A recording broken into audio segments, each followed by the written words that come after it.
கன்னியில் பிறந்தவங்க கணக்கு போட்டு வாழ்க்கையை திட்டமிட்டு செயல்படுத்துவாங்க. ஸோ இவங்களுக்கெல்லாம் திருமணம் அப்படிங்கிறது வந்து ஒரு இரட்டைத்தன்மையை கொடுத்துரும். சில பேருக்கு வந்து 2 திருமணங்கள் அப்படிங்கிற போக்கில் கொண்டு போயிடும். அது சப்போஸ் அந்த திசையில் எங்களுக்கு பெண்ணு கிடைக்கல அப்படின்னு வேறு திசையிலேருந்து பண்ணாங்கன்னா மறுதாலி மருமாங்கல்யம் அப்படிங்கிறது ஒன்று போடணும். 1 வருஷம் கழித்து கல்யாணம் ஆகி 1 வருஷம் கழித்து இவங்களுக்கு வந்து உயர் பதவி போக போக சில சமயங்களில் சில இடங்களில் வந்து இந்த முதுக குத்துறதுன்னு சொல்லுவாங்கல்ல, அது மாதிரி சில பேர் இவங்களை பண்ணிடுவாங்க. கன்னி ராசின்னு சொன்னாலுமே எனக்கு நான் கேள்விப்பட்ட வரைக்கும் அவங்க புதன் ஆதிக்கத்தில் இருப்பாங்க. ரொம்ப இன்டெலிஜென்ட்டான ஒரு பீப்புள், ரொம்ப காமன் குவைட்டாக இருப்பாங்க, யார் சண்டைக்கும் போக மாட்டாங்கப்பா அப்படின்ற மாதிரி கேள்விப்பட்டிருக்கேன். ஸோ இவங்களுக்கான திருமண வாழ்க்கை எப்படி இருக்கும்? அதான் நீங்கள் சொன்ன மாதிரி புதன் அப்படின்னாலே கெட்டிக்காரத்தனம் உண்டு. ரொம்ப இன்டெலெக்சுவல், ஒரு கணக்கன்னு சொல்லுவாங்க அவங்கள. கன்னியில் பிறந்தவங்க கணக்கு போட்டு வாழ்க்கையை திட்டமிட்டு செயல்படுத்துவாங்க. எந்த ஒரு விஷயமா இருந்தாலும் அதை வந்து 1 தடவைக்கு 2 தடவை யோசித்து தான் முடிவெடுப்பாங்க. அவசரப்பட்டு எதுவும் பண்ண மாட்டாங்க.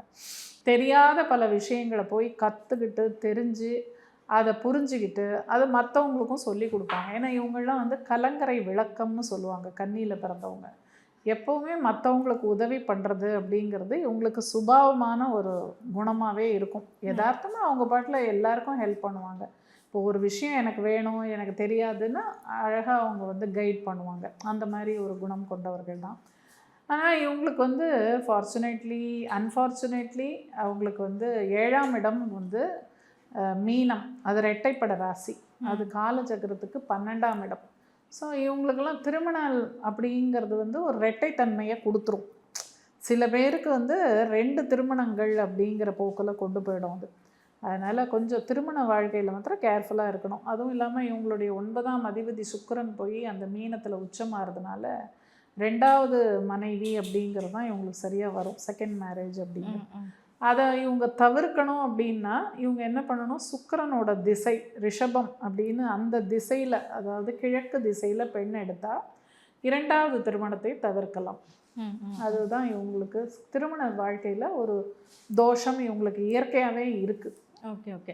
ஸோ கன்னி அப்படின்னாலே இந்த ஒரு பரிகாரத்தை மட்டும் பண்ணிடலாம். அது பண்ணால் நல்லது. சப்போஸ் அந்த திசையில் எங்களுக்கு பெண்ணு கிடைக்கல அப்படின்னு வேறு திசையிலேருந்து பண்ணாங்கன்னா மறுதாலி மருமாங்கல்யம் அப்படிங்கிறது ஒன்று போடணும். 1 வருஷம் கழித்து கல்யாணம் ஆகி 1 வருஷம் கழித்து மருமாங்கல்யம் போடுறது நல்லது. Okay ma'am. ஸோ இவங்களுக்கான ஒரு தொழில் வாய்ப்புகள் வந்து எப்படி இருக்கும் மேம்?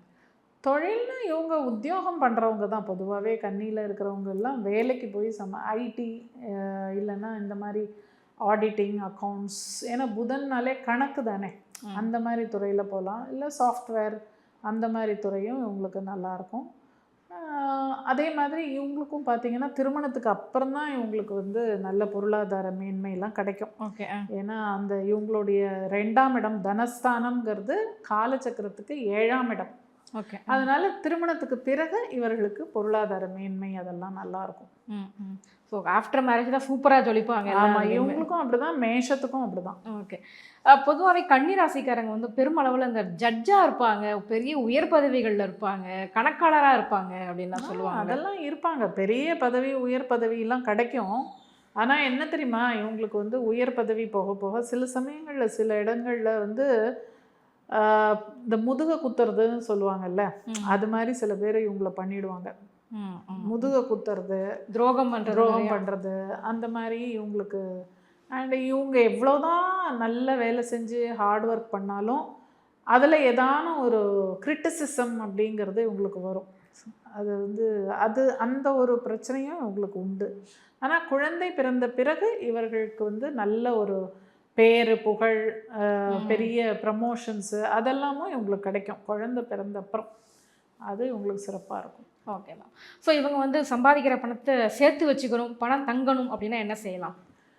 இவங்கள சேர்த்து வச்ச பணம் தங்கிறதுக்கு, பொருளாதாரம் விருத்தி அப்படிங்கிறதுக்கு வந்து இவங்களுக்கு பொதுவாக பெருமாள் வழிபடுறது இவங்களுக்கு சிறப்பு. பெருமாள் வழிபடுறது, இல்லைன்னா வீட்டில் வந்து இந்த தந்தி வாத்தியங்கள்லாம் இருக்குல்ல, மியூசிக், அதை என்ன சொல்லுவாங்க, கிட்டார், வயலின், அப்புறம் இந்த தந்தி வாத்தியங்கள், வீணை, இது மாதிரி வாத்தியங்கள்லாம் அந்த இசை வந்து எப்போவுமே வீட்டில் போட்டு அந்த கேட்டுக்கிட்டு இருக்கிறது, இல்லை அது பாட்டில் அது ஒலிச்சிக்கிட்டு இருக்கலாம் வீட்டில், அந்த மாதிரி இசை ஒலிக்க விடுறது. அதுக்கப்புறம் இந்த ஊதுவத்தி, சாம்பிராணி, இந்த வாசனை இதெல்லாம் வந்து வீட்டில் எப்பவும் சாம்பிராணி போடுறது, இந்த மாதிரி இதெல்லாம் பண்ணிட்டு வந்தாலே உங்களுக்கு வந்து பொருளாதார மேன்மை அப்படின்னு சிறப்பாக இருக்கும். அதே மாதிரி மனைவியை வந்து சந்தோஷமாக வச்சுக்கிறது, அன்பாக வச்சுக்கிறது, அதெல்லாம் பண்ணாலும் இவங்களுக்கு நல்லாயிருக்கும். பொதுவாகவே பார்த்தீங்க அப்படின்னா கன்னி ராசிக்கு எந்த மாதிரியான உடல் பிரச்சனைகள்லாம் ஏற்படும் மேம்? உடல் பிரச்சனைனா இவங்களுக்கு கரண்ட கால் வலி, மைக்ரேன் தலைவலி இருக்கும். இவங்களுக்கு நிறைய மைக்ரேன் பிரச்சனை இருக்கும். ஒத்த தலைவலின்னு சொல்கிறாங்கல்ல, அது மாதிரி தலை சார்ந்த பிரச்சனைகள் இவங்களுக்கு இருக்கும். அது பிகாஸ் அவங்க நிறைய வேலை பண்ணுறாங்க, நிறைய யோசிச்சுக்கிட்டே இருப்பாங்க. எப்போ பாரு எல்லாத்தையும் யோசிக்கிறது, ரொம்ப யோசிப்பாங்க. அதாவது ஃப்யூச்சருக்கு எப்படிலாம் நம்ம சேவிங்ஸ் பண்ணணும், எப்படிலாம் பணம் சேர்க்கணும், அந்த திட்டமிடுதல் அப்படிங்கிறது இவங்க எப்போவுமே மூளைக்கு வேலை கொடுத்துக்கிட்டே இருப்பாங்க. Over thinkers. ஆமாம், அதனால இவங்களுக்கு வந்து இந்த தலை சார்ந்த பிரச்சனைகள் வரலாம். Okay ma'am. ஸோ இவங்களுக்கான லக்கி கலர்னா எதை சொல்லுவீங்க?